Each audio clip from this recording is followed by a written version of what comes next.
Khởi tài chấn dương một bịch tội để tôn tìnhការធ្វើលំហាត់បាទអន្តរការដែលយើងប្រើប្រាស់ទៅលើវិធីជំនួសsubstitutions method for integrations អូខេអញ្ចឹងយើងមើលទៅកាន់ផ្នែកទី1បាទមាននេះលំហាត់របស់យើងគឺអន្តរការមិនកំណត់នៃ12x គុណ3ចែកជាមួយនឹង 3x គុណ4បូក 1 dx តាអញ្ចឹងយើងទៅមើលដំណោះស្រាយទាំងអស់គ្នាលំហាត់នេះគឺមានslide នេះគឺមានការបញ្យល់លំហាត់បាទអញ្ចឹងយើងមើលទៅលើភាគបែកនៃពភាគយើងដឹងគឺមិញលំហាត់ 3x ស្វ័យគុណ4បូក1ហើយភាគយកគឺ 12x ស្វ័យគុណ3មែនទេបាទអញ្ចឹងការសង្កេតលំហាត់នេះសំខាន់គឺយើងត្រូវមើលទៅលើភាគយកគឺ 12x ស្វ័យគុណ3ហ្នឹងវាគឺជា derivative នៃ 3x ស្វ័យគុណ4បូក1ឥឡូវយើង derivative តោះអញ្ចឹងយើងគូដាក់ slide នេះសិនយើងបកសង្កេតមើលត្រង់ថា 3x គុណ4បូក1បើយើងធ្វើ derivative 3x ស្វ័យគុណ4នេះមិនតម្លាក់4មក12x ស្វ័យគុណ3ទៅបូកជាមួយនឹង derivative នៃចំនួនថេរលេខ1 0អញ្ចឹងគឺ 12x ស្វ័យគុណ3បាទអញ្ចឹងយើងឃើញថាវាជាប់តាក់ទងទៅនឹងភាគបែកទៅបាទអញ្ចឹងបើគ្រូដាក់ភាគយកហ្នឹង 3x ស្វ័យគុណ4បូក1វាដូចភាគបែកបន្តមកទៀតយើងឃើញអាចប្រើវិធីបដូរអថេរបានតាំងអុយបាទអញ្ចឹងយើងតាំងអីក៏បានដែរជំហានទី1គឺបងប្អូនទាំងគ្នាគ្រាន់តែតាំងអថេរថ្មី substitutions បាទអញ្ចឹងយើងចំណាំមើលកន្លែងនេះយើងតាំងអុយស្មើ 3x ស្វ័យគុណ4បូក1មូលហេតុដោយសារភាគយកពេលយើង derivative ទៅដូចយើងធ្វើយើងដាក់សេរីភាពបែង derivative ដូចភាគយកអញ្ចឹងណាអញ្ចឹងយើងតាំងអុយជាភាគបែងនៃពភាគដើម្បីបំផ្លែង integral ដែលស្មុគស្មាញហ្នឹង integral ស្មុគស្មាញគឺ integral ដែល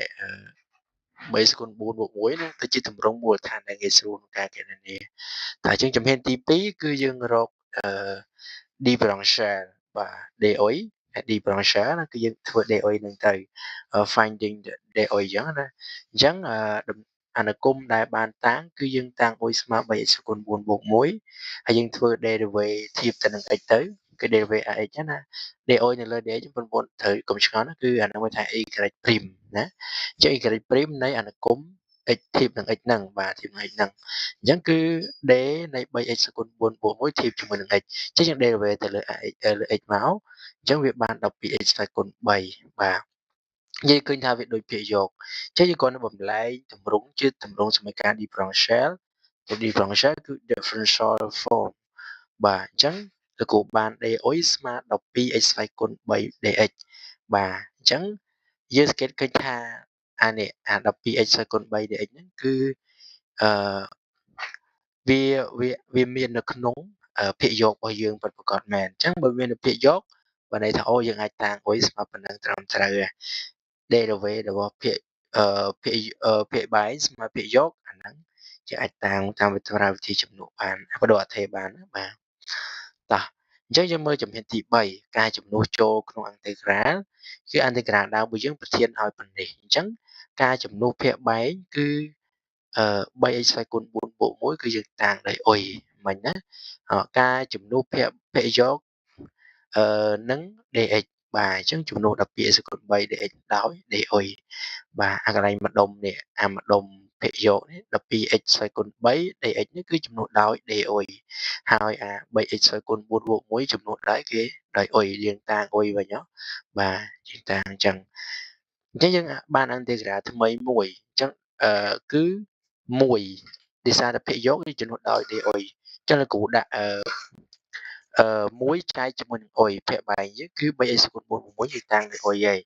បាទអញ្ចឹងយើងបាន1អន្តរក្រាលមួយកំណត់នេះ1លើអុយ dy តែយើងមើលទៅបន្តទៀតជំហានទី4បាទយើងចាប់ផ្ដើមគណនាតែម្ដងយើងដឹងអន្តរក្រាលនៃអន្តរក្រាលនៃ1លើ x dx វាចេញលិន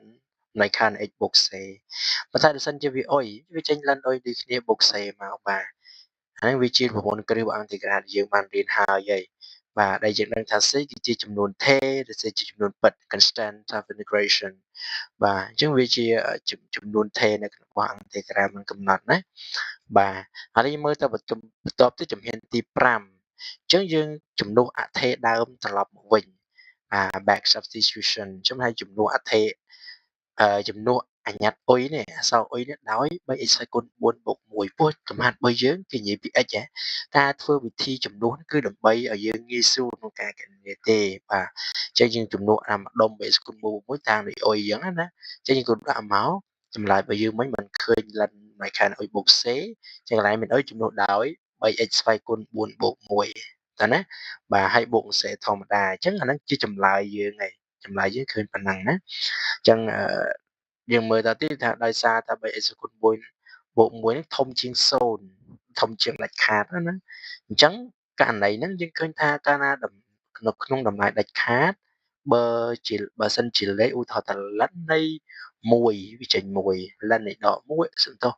លិននៃចំនួនសំទោសនៅក្នុងតម្លៃខាតវាយើងដឹងហើយកាលណាចំនួនវិជ្ជមានក៏វាចេញពីម្លាស់ដៃខាងមកវិជ្ជមានអវិជ្ជមានក៏វាចេញមកវិជ្ជមានអញ្ចឹងយើងមើលករណីនេះគ្មានតម្លៃ x ណាដែលអវិជ្ជមានទេអញ្ចឹងវិជ្ជមានជនិតវាធំជាង0តែណាអញ្ចឹងយើងអាចសរសេរបានថាមិនដាក់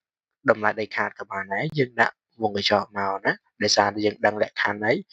x ស្វ័យគុណ4ស្វ័យគុណគូជាកណាស្វ័យគុណគូទោះបីកន្លែងហ្នឹងអវិជ្ជមានក្តីវិជ្ជមានក្តី x ណាតម្លៃ x នឹងឲ្យដក1ក៏បានដែរស្អីក៏ដោយក៏វាចេញវិជ្ជមានដែរដោយសារស្វ័យគុណគូតើណាបាទអញ្ចឹងឡើយហ្នឹងយើងអាចដាក់វងកញ្ចក់មកយើងមិនដាក់តម្លៃដីខាតទេពេលប្រឡងយើងអាចដាក់តម្លៃខាតយកតែម្ដងក៏បានដែរណាអត់អីទេបាទយើងមើលទៅដល់លទ្ធផលចុងក្រោយគូគាត់នឹងសង្ខេបឡើងវិញទេអឺ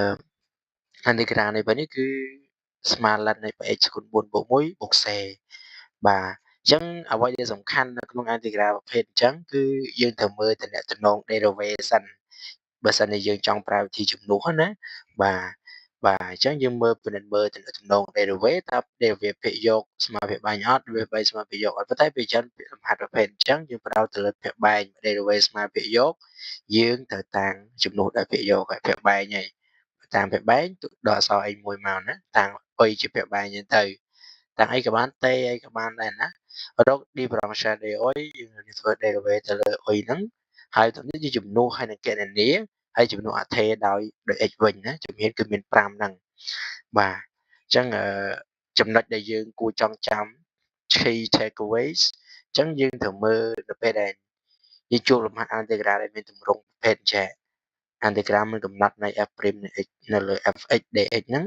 ចម្លើយនឹងតែងតែមានទម្រង់ប្រភេទចេះចឹងលិននៅតម្លៃនៃខាតនៃ f នៃ x នេះលិនតម្លៃនៃខាតភាគបែងឲ្យចាំណាព្រោះអី derivative នៃភាគយកវាស្មើភាគderivative ភាគបែងស្មើភាគយកក៏ណាអញ្ចឹងអា f' ហ្នឹងឥលើហ្នឹងវា derivative ទៅយើងមើលតម្លៃ f' វាស្មើនឹងតម្លៃ f នៃ x ហ្នឹងយល់ទេតែ derivative ចេញដោយប្រធានដើមវាវិញអាហ្នឹងហើយមានទម្រង់បែបនេះបាទកលឹះមួយទៀតគឺយើងត្រូវមើលថាវិធីបដូរអថេរអុយស្មើ fx នេះគឺជាវិធីសាស្ត្រដ៏មានប្រសិទ្ធភាពបំផុតសម្រាប់ដោះស្រាយមហាប្រភេទអញ្ចឹងណាកូនអញ្ចឹងយើងត្រូវប្រកាសថាបងប្អូនទាំងនេះបានបូកចំនួនថេរជានិច្ចសម្រាប់ពេលនេះអន្តរក្រាមមិនកំណត់ដើម្បីទទួលបានចម្លើយពេញលេញនេះគឺជាគន្លឹះ key បើយើងរៀនដល់យ៉ាងដែលមាន key កន្លឹះអញ្ចឹងឯងយើងមិនហ៊ានមានចប់អានេះគឺជា key កន្លឹះដែលយើងរំលឹកទៅដល់កណនីលំហាត់មួយជិតចុងក្រោយគឺយើង don't forget បាទ substitution each variable បាទទៅកាន់មកជំហានដើមជំហានទៅវិញទៅកាន់ចំនួន x ហ្នឹងទៅកន្លែងដែលយើងតាំងអុយហ្នឹង